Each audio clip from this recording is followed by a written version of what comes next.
Chinese engineer को पहाड़ के अंदर खुदाई के दौरान एक बहुत बड़े जायंट का ढांचा मिलता है। जैसे ही वो इसे पहाड़ से बाहर निकाल रहे होते हैं तो एक जोरदार धमाका होता है जिससे बहुत सारे वर्कर्स मारे जाते हैं। इस हादसे की इन्वेस्टिगेशन करने के लिए एक टीम बनती है जिसका नाम 749 रखा जाता है। इस टीम का लीडर प्रोफेसर टियांग होता है। इसकी अपनी बेटी यांगपिंग और इस फिल्म का मेन किरदार यू बाई भी इस टीम में शामिल होते हैं। सब लोग पहाड़ के अंदर जाते हैं। पहाड़ बहुत ही ज्यादा बड़ा और डरावना था, जहां पर बहुत ही बड़े बड़े बुत थे जो चाइनीज का मानना था कि ये पहले बुतों का किंगडम हुआ करता था। पहाड़ की छानबीन करते हुए वो इसके दूसरी तरफ पहुंच जाते हैं जो एक बर्फानी इलाका था। यहाँ इन्हें एक बहुत बड़े क्रिएचर का फुटप्रिंट मिलता है। इसी दौरान वहाँ पर बहुत सारे ब्लू कलर के बैट्स आ जाते हैं। एक बैट प्रोफेसर टियांग पर हमला करने ही वाला होता है जो सिपाही से अपने हाथ से पकड़ लेता है और इसी के साथ वो जलने लगता है। दो सिपाही से बचाने के लिए इसके पास आते हैं और वो दोनों भी जलकर राख बन जाते हैं। इसी दौरान वहाँ पर एक बहुत बड़ा जायंट नुमा क्रिएचर आता है जिसके पहाड़ पर चलने से बर्फीला तूफान आ जाता है। ये सब जान बचाने के लिए खाई में कूद जाते हैं जहाँ पर सॉलिड नोकदार बर्फ से बहुत सारे सिपाहियों की मौत हो जाती है, जबकि यांगपिन और यू बाई एक बर्फ के टुकड़े से रस्सी की मदद से लटक जाते हैं जो कुछ ही देर में टूट जाती है और ये दोनों खाई में गिर जाते हैं। नेक्स्ट सीन में हम देखते हैं कि यांगपिन, इसका बेटा यू बाई और इसका एक दोस्त जिंदा बच गए हैं। प्रोफेसर इन सबको लेकर गुफा के अंदर टावर वाली जगह पर पहुंचते हैं। इस टावर का नाम डीमन टावर होता है। प्रोफेसर वहां एक लैंप को आग लगाता है और इन दोनों को टावर के अंदर जाने का कहता है। इन दोनों के अंदर जाते ही टावर के ऊपर वाला रास्ता खुल जाता है और बहुत ही तेज रोशनी पैदा होती है जो आसमान तक जाती हुई दिखाई जाती है। अचानक से टावर वाली जगह पर पत्थर उड़ने लगते हैं और वहाँ पर बहुत सारे लोगों की रूहें भी आ जाती है। यू बाई का दोस्त लैंप के ऊपर लेट जाता है जिससे वो लाइट बंद हो जाती है और डीमन टावर के अंदर वाली रोशनी भी। इसी दौरान वहाँ पर बहुत सारी बैट्स आ जाती है। यू बाई का दोस्त बैट्स को अपने पीछे लगाकर इन्हें यहाँ से भागने का कहता है। वो तमाम बैट्स को अपने पास इकट्ठा कर खुद को धमाके से उड़ा देता है जिससे बहुत सारी बैट्स मर जाती हैं, मगर अभी भी काफी जिंदा थी। इन्हीं में से एक यू बाई को चिमट जाती है और इसकी बॉडी से आग निकलने लगती है। यांगपिन इसे पानी में धक्का दे देती है और खुद भी पानी में कूद जाती है।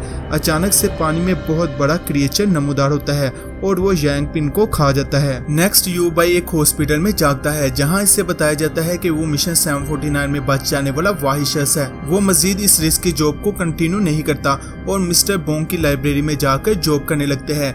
नेक्स्ट हमें एक आदमी दिखाया जाता है। ये वही आदमी था जिसने इन सबको गार में इन्वेस्टिगेशन करने के लिए भेजा था। इन्हें पहाड़ से मिलने वाले एक कफन से यांगपिंग मिलती है, मगर इससे अपने मुतालिक कुछ याद नहीं था। कुछ दिन बाद साइंटिस्ट भी जिंदा मिल जाता है जो अपने चीफ को बताता है कि उसने डीमन टावर के अंदर दूसरी दुनिया का दरवाजा खोल दिया है जिसकी वजह से बहुत सारे क्रिएचर इस दुनिया में आ गए हैं। इसे दोबारा वहां जाकर उसे बंद करना होगा। दूसरी तरफ यू बाई को एक दिन लाइब्रेरी में एक पुराना अखबार मिलता है जिसमें साइंटिस्ट टियांग का उस डीमन टावर के मुतालिक पूरा कॉलम छपा हुआ था, जिसका मतलब था वो पहले भी वहां पर जा चुका है। वो इस टावर के मुतालिक मजीद पढ़ने लगता है। अचानक से इसके जिस्म से बैट्स वाली ब्लू कलर की आग निकलने लगती है और देखते ही देखते वो अपने जादू से लाइब्रेरी में मौजूद तमाम चीजों को हवा में उड़ा देता है। तभी वहाँ पर मिस्टर वोंग आते हैं और अपने जादू से तमाम चीजों को नॉर्मल कर देते हैं और यहीं पर हमें पता चलता है कि वो कोई नॉर्मल शख्स नहीं बल्कि इस दुनिया के गेट कीपर हैं, जैसा कि थोर फिल्म में होता है। इसी दौरान जमीन टूटती है और वो सब एक हिडन जगह पर पहुंच जाती है। मिस्टर वोंग बताते हैं कि काफी सालों पहले इस डीमन टावर के जरिए बहुत सारे मॉन्स्टर इस दुनिया में आ गए थे जिससे तुम्हारे पिता ने बहुत मुश्किल से यहाँ से भगाया था और इस टावर को अपने ब्लड से सील कर दिया था जो सिर्फ तुम ही अपने खून से दोबारा खोल सकते थे, जो तुम्हारे डीमन टावर में जाने की वजह से दोबारा से खुल गया है। और एक बार जब पहले ऐसा हुआ था तो बंद करने पर बहुत सारे डीमन यहीं पर रुक गए थे जिन्होंने इंसानों से शादी कर ली और अब इनके बच्चे हाफ ब्लड हैं। नेक्स्ट सीन में टीम 749 का लीडर यू बाई के पास आता है और इसे बताता है कि इन्हें मिस्टर टियांग को ढूंढने के लिए इसकी जरूरत है, मगर वो वापस डीमन टावर जाने से इनकार कर देता है, जिस पर वो बताता है कि यांगपिन भी अभी जिंदा है और वो इन्हें कुछ दिन पहले एक कफन से मिली है। ये सुनकर वो मिस्टर टियांग को ढूंढने के लिए इसकी टीम के साथ चल देता है। रास्ते में इसकी मुलाकात यांगपिंग से होती है, मगर उसे अपने मुतालिक कुछ याद नहीं था। वो इससे अपना इंट्रोडक्शन शैली के नाम से करवाती है। इसके बाद वो सब डीमन टावर की तरफ चल देते हैं। अचानक से रास्ते में रेत का बहुत बड़ा तूफान आ जाता है जिसमें ये सब लोग बिछड़ जाते हैं। ह्यू बाई, शैली और कुछ और लोग एक वीरान शहर में पहुंचते हैं, जबकि ह्यू बाई का दोस्त कहीं रास्ते में खो जाता है। अचानक इनके पास एक बहुत ही खतरनाक मॉन्स्टर आ जाता है और इन पर हमला कर एक शख्स को मार देता है। बाकी 2 लोग वहां से भागते भागते उस वीरान शहर में पहुंच जाते हैं, जहां पर बाकी सब लोग मौजूद थे। वो इन लोगों को बताता है कि इनके पीछे एक बहुत खतरनाक मॉन्स्टर लगा हुआ है और इन्हें यहाँ से जान बचाने के लिए भागना होगा, मगर टीम का लीडर नहीं मानता। इसी दौरान वहाँ पर वो मॉन्स्टर पहुँच जाते हैं। ये सब लोग बंदूकें उठाकर इस पर फायरिंग करने लगते हैं और इसे मार देते हैं। अगले ही लम्हे वहाँ पर इस तरह के बहुत सारे मॉन्स्टर पहुँच जाते हैं। एक मॉन्स्टर ह्यू बाई को देखकर वहाँ से भागता है। ह्यू बाई इसका पीछा करते हुए उस जगह पहुँच जाता है जहाँ पर मिस्टर वोंग इन्हें अपनी लाइब्रेरी से लेकर गए थे, यानी वो दुनिया के दरमियान ट्रैवल करने का दरवाज़ा था।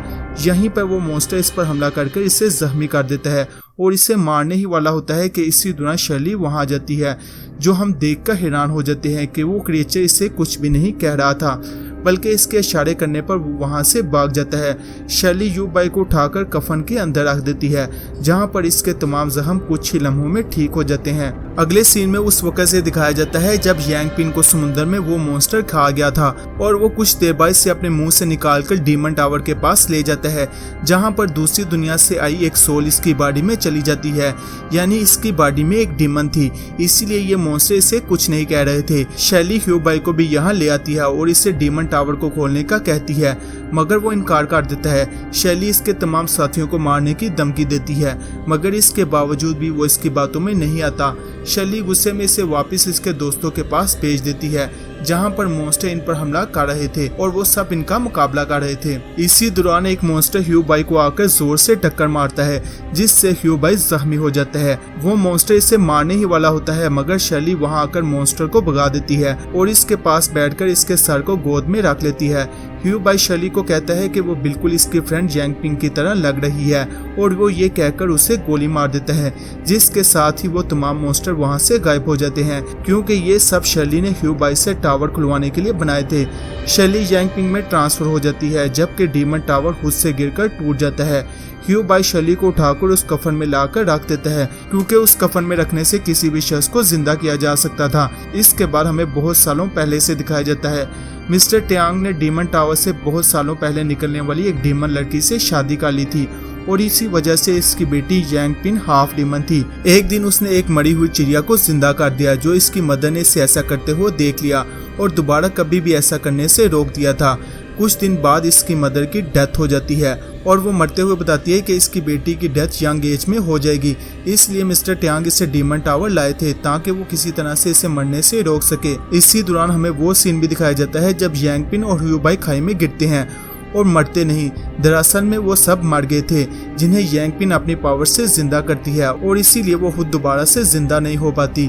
लास्ट में हमें ह्यू बाई वहां से जाते हुए दिखाया जाता है, जबकि वो समुद्र वाला क्रिएचर इनके पीछे आ रहा था और यहीं पर इस फिल्म का एंड हो जाता है। अगर आपको मेरी ये वीडियो पसंद आई तो प्लीज चैनल को लाइक, शेयर और सब्सक्राइब जरूर कीजिएगा। शुक्रिया।